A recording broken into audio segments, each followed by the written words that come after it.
చేశారు. ఈ సర్టిఫికెట్స్ కూడా ఫోర్జరీ చేశారని చెప్పేసి రిపోర్ట్లో ఇచ్చారు పోలీసులు. దీని మీద ఏం చెప్తారు? ఫోర్జరీ చేస్తే ఈ యూనివర్సిటీలో అట్లా చేర్చుకున్నారు.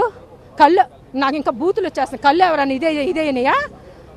వాళ్ళు కళ్ళు పోయిన వాళ్ళు కూడా పెద్ద పెద్ద చదువులు చదువుకున్నలేగా. ఆ సర్టిఫికెట్స్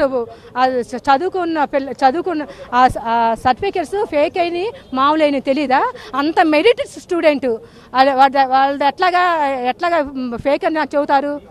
అసలు ఫేక్ అని చెబుతా బయటకు తీసుకురండి, అవన్నీ బయట పెట్టండి, ప్రజలందరూ చూస్తారుగా. వాళ్ళ సర్టిఫికెట్స్ అన్నీ తీసుకెళ్లారు కదా వాళ్ళు అన్నీ. ఇంకేంటి నెట్ ఏంటి 2 సార్లు క్వాలిఫై అయింది. జేఆర్ఎఫ్ 2 సార్లు క్వాలిఫై అయ్యాడు.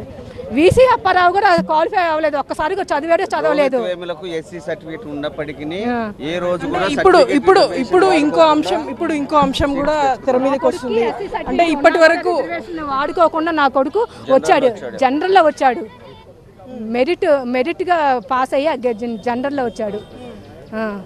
ఈ మోడీ తప్పుడు సర్టిఫికెట్ లాంటివి కాదు.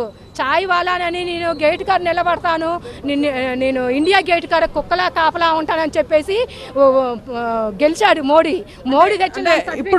ఇప్పుడు పోలీస్ ఇన్వెస్టిగేషన్ గురించి చెప్పండి. 8 years తర్వాత ఎలాంటి ఆధారాలు లభించలేదని పోలీసులు చెప్తున్నారు.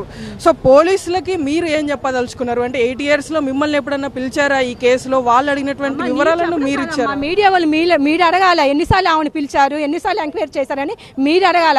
ఏ రోజు పోలీసు నా దగ్గరకు వచ్చి అడగలేదు. 8 సంవత్సరాలు.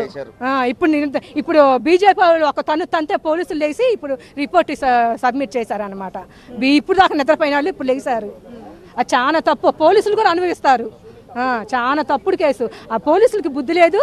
చదువుకునే పిల్లోడిని ఫేక్ సర్టిఫికేట్స్ అంటాము, చదువుకునే పిల్లోడు చనిపోయిన పిల్లోడు దళిత్ కాదా అంటాము, అన్నం తింటలేదు గడ్డి ఏమని తింటున్నారా ఏంది? పోలీసులైనా చాలా తప్పుగా మాట్లాడుతున్నారు. నిజం మాట్లాడండి.